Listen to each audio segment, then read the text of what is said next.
bem com você? Está começando mais uma edição do programa Entre Linhas. Esse é um programa da Faculdade São Francisco de Barreiras. Sabemos que ingressar no ensino superior ainda é o sonho de muitos. Apesar do acentuado número de ingressantes que cada vez mais estão presentes na ambiência universitária, há o desafio da permanência. Por essa razão, hoje falaremos a respeito do atendimento psicopedagógico do ensino superior, como uma possibilidade de promover um espaço de integração entre o estudante e o processo acadêmico, visando sempre o sucesso acadêmico do egresso profissional. E para falar sobre atendimento psicopedagógico no ensino superior, estou recebendo no Entre Linhas de hoje a coordenadora do Programa de Atendimento Psicopedagógico PAP e do Programa de Atendimento aos Acadêmicos com Necessidades Especiais PROANE da Faculdade São Francisco de Barreiras, a professora Sandra Cristina Lousada.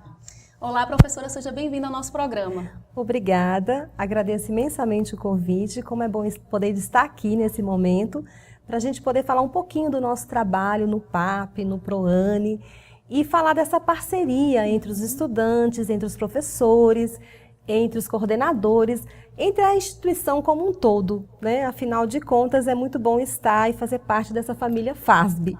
Obrigada. Muito obrigada. Professora, qual o papel do psicopedagogo no ensino superior?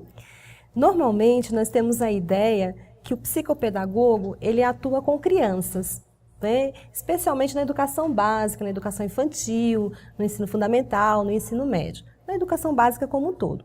Mas hoje a gente percebe que esse espaço vem crescendo do psicopedagogo no ensino superior. A gente observa que é devido às novas configurações sociais, a questão da sociedade da informação, essa velocidade, esse volume de informações que a nossa juventude tem, a questão também da própria necessidade do mercado de trabalho, de estar bem, de se formar bem para atuar nesse mercado de trabalho. E aí a gente observa que essa demanda também em relação a também a presença muito forte da juventude no espaço do ensino superior. Então, o psicopedagogo, ele é aquele profissional que vai permitir essa acolhida desses estudantes. E, na verdade, ele vai permitir fazer com que ele possa avaliar, identificar e até mediar possíveis situações, de alguns transtornos na questão do processo de ensino-aprendizagem. E esse papel do psicopedagogo é exatamente possibilitar não só o ingresso ao ensino superior, mas também a permanência desse estudante no ensino superior. Então, o papel do psicopedagogo é acolher e acompanhar todo esse processo acadêmico do estudante. E, professora, como são desenvolvidos os programas de atendimento psicopedagógico aos acadêmicos? Primeiramente, nós poderíamos dizer que a gente faz assim um levantamento.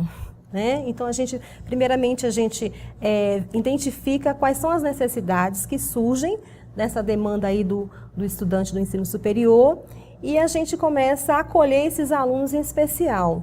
E a gente faz uma triagem em relação como é que esses alunos eles estudam, de que forma que eles já têm essa rotina que é já construída por eles.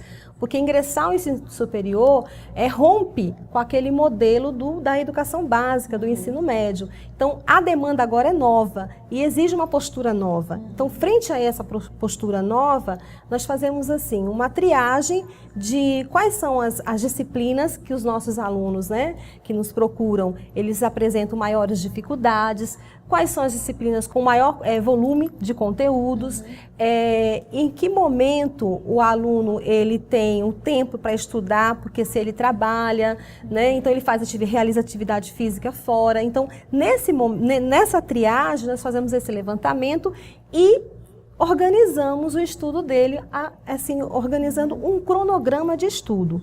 A partir daí, a gente observa que o programa ele tem um segundo passo, que é exatamente esse feedback, acompanhar esse processo. Então, a gente observa que a gente monta esse cronograma para o aluno, mas sempre tem ali um cronograma B, uma possibilidade de mudança. Então, a gente está sempre se comunicando, é preciso mexer aqui nesse horário, professora, porque eu não estou conseguindo conciliar isso com isso. Então, professora, essa disciplina agora, nesse momento, ela está com maior volume de conteúdo. de conteúdo, então exige um tempo maior de estudo, e a gente vai sempre flexibilizando até que o aluno adquira aquela autonomia e uma disciplina de estudo. Professora, e como vocês identificam a deficiência desses alunos para eles poderem procurar o atendimento psicopedagógico? Em conversas, né? Primeiramente em conversas com a coordenação, com os professores, especialmente com os coordenadores e professores, e também a divulgação do trabalho do PAP no acolhimento que nós fazemos estudantil na primeira semana, né, dos ingressantes. E a gente sempre reforça esse trabalho através desse acolhimento estudantil, passando esses informes sobre os programas que existem na FASB, e especialmente o PAP e o PROANI, e ao mesmo tempo a gente está sempre em contato, em conversa, em planejamento com os coordenadores e os professores. Professora, e quais são os desafios enfrentados para esses estudantes de ensino superior? É um mundo muito complexo hoje, né? Nós estamos vivendo assim uma sociedade assim muito complexo, mas eu acredito que o maior desafio seria exatamente a questão da adaptação ao mundo universitário, a questão da formatação do trabalho pedagógico das faculdades, das instituições de ensino superior, que se difere do até então ensino médio, por exemplo. Então, assim, a adaptação a essa relação, eu tenho que me perceber, me compreender nesse processo acadêmico e me perceber como futuro egresso, né? Futuro profissional. E então essa relação em adaptar a teoria, a prática, essas novas configurações que existem nas relações entre até mesmo a questão da própria autonomia, né? Porque a gente sabe que na educação básica o professor está todo o tempo ali acompanhando os alunos, no ensino superior existe um acompanhamento, mas ao mesmo tempo existe a preocupação do aluno ser o agente do processo de aprendizagem. Então, ele tem que ser o protagonista desse processo e ele tem que assumir a responsabilidade de suas escolhas. Então, esse seria um desafio. Um outro desafio também, eu poderia pontuar, seria a questão da ansiedade. Porque a ansiedade, ela gera uma cegueira emocional muito forte. Então, muitas vezes a ansiedade está assim, será que é esse curso mesmo que eu quero? Será que a minha escolha foi a correta, a escolha mais certa?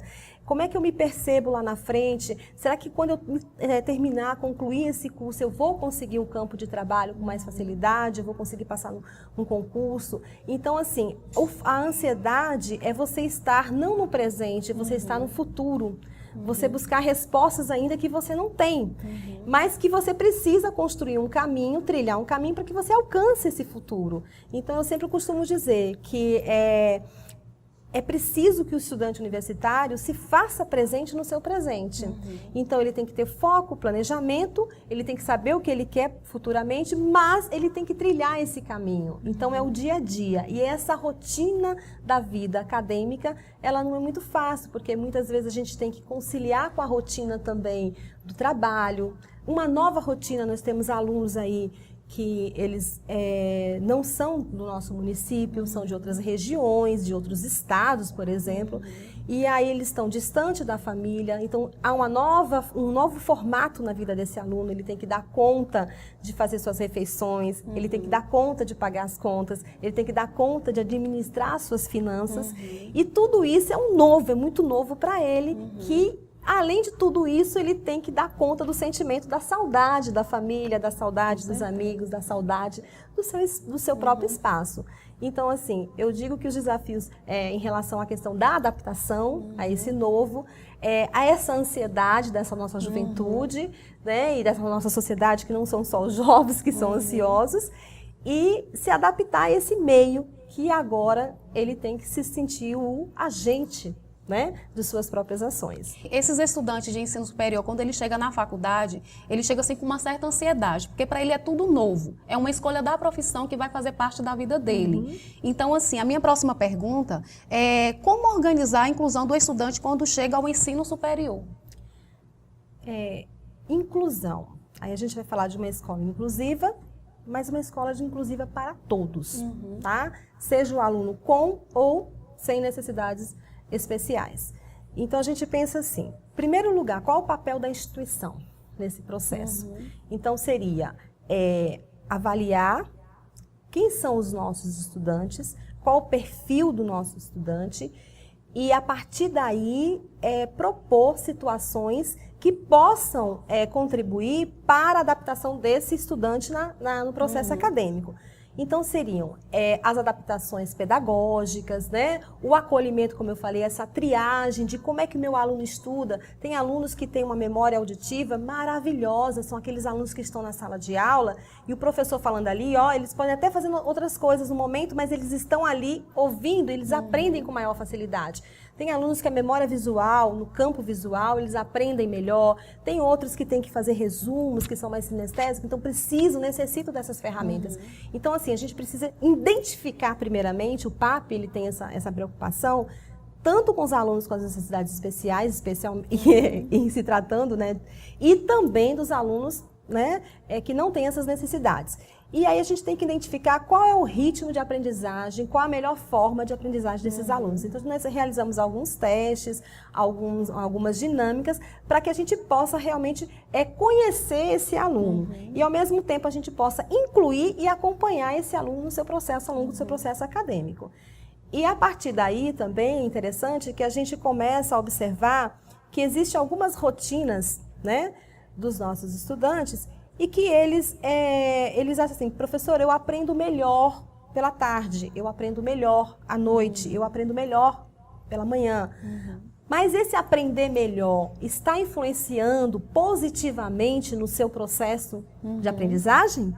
Tá? Então, isso é importante a gente sensibilizar os nossos estudantes para que eles se percebam.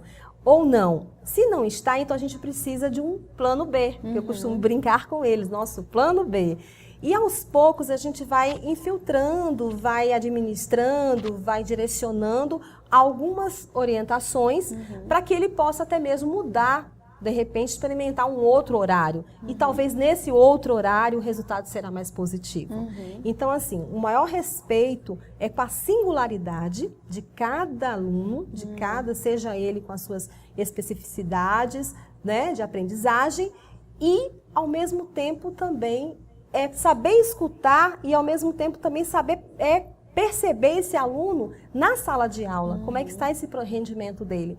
E também poder intervir de uma forma, assim, que a gente possa ser uma forma bem dialogada, né? Até porque a nossa proposta FASBiana, ela tem como base uma educação humanizada. E se a gente pensar no ser humano, o ser humano, ele é baseado no tripé, ele pensa, ele faz e, sobretudo, ele é. Então, assim, as competências e as habilidades que devem ser desenvolvidas ao longo desse processo acadêmico, elas devem estar respeitando esse tripé do ser humano. Né? Então, aqui nós não temos alunos que têm que se desenvolver apenas no campo intelectual, mas no campo social, da interação, no campo afetivo, emocional, do equilíbrio, né? E aí a gente vai. E no campo das habilidades profissionais. Então, é um conjunto. E o PAP, ele, assim, procura estar bem atento. Tanto o PAP, que é esse programa de apoio aos acadêmicos, né? Todos e todas as acadêmicas, e o PROANI, que é o atendimento aos acadêmicos com necessidades especiais. E nesse caso, quem realmente precisa ser incluído? Todas. Todas, vamos dizer assim. Na verdade, a gente precisa estar atenta a essa diversidade. Cada vez mais a gente tem alunos chegando, né, com as suas demandas, são demandas de ordem emocionais, são demandas de ordem físicas, motoras, né, no caso, são demandas de áreas intelectuais, com essas habilidades, e nós temos que possibilitar, né, a resposta, ou seja, por meio do trabalho docente, por meio de toda essa prática educativa FASBiana, nós temos que proporcionar ao aluno esse desenvolvimento, né, e potencializar. Uma das coisas que mais me chama a atenção, aí em se tratando da inclusão, nós não podemos focar nas limitações dos nossos alunos. Nós temos que focar nas possibilidades. Sim. Tá? E aí essas possibilidades, elas se dão através de um trabalho coletivo. E esse trabalho coletivo, eu enquanto representante do PAP, do PROANI, eu preciso dessa parceria com os meus colegas coordenadores, com os professores e com os próprios estudantes. E em alguns momentos com a própria família. Nós estamos falando do ensino superior, mas nós também atendemos a família. A família é atendida a partir do momento que o estudante sente a necessidade de trazer o pai, a mãe ou um representante para conversar conosco. Então, a gente assim, sempre tem a autonomia do estudante, porque a gente tem que buscar essa autonomia. Mas, ao mesmo tempo, em contrapartida, a gente tem que mostrar para ele que existem outras ferramentas e que existem outros apoios que poderão nos ajudar nesse processo. Professora, quais os serviços de apoio disponibilizados na inclusão dos acadêmicos com necessidades especiais? Nós temos o serviço de apoio, né, nesse processo de inclusão. Nós temos assim que respeitar as especificidades de cada estudante. E aí nós temos alunas que têm problemas auditivos, visuais, físicos, né, motores, e temos também questão até de comunicação linguística. Mas, em especial, nós temos aqui a aluna cega, que ela tem 2 monitoras, que são colegas, que são bolsistas, que tem todo esse apoio aí, que dão todo esse suporte para que ela possa realizar suas atividades com tranquilidade. Além disso, nós temos também os recursos tecnológicos para poder atendê-la também na sala de recursos. Temos também uma outra aluna cega que necessita de uma ledora. Então, temos também esse apoio durante as atividades. Em alguns momentos, algumas atividades são realizadas no próprio PAP, às vezes o professor pede esse apoio, o coordenador, e são realizadas no próprio PAP. Temos também a intérprete. Então, a gente que atende a nossa aluna surda. Então, nós temos o quê? Nós temos, assim, tentamos fazer as adaptações pedagógicas também para que possa atender a especificidade de cada deficiência. Professora, quais dicas a senhora deixa para os ingressantes de ensino superior? Primeiro lugar.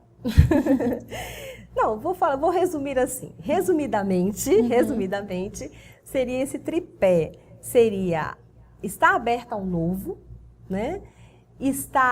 Ser autônomo e ter foco. Mas você precisa estar aberto ao novo porque realmente há uma ruptura daquela passagem da educação básica para o ensino superior. Nessa ruptura, a gente tem que estar aberto aos novos conhecimentos, novas formatações desse processo de aprendizagem, novas amizades, novos espaços. Ao mesmo tempo, isso exige autonomia.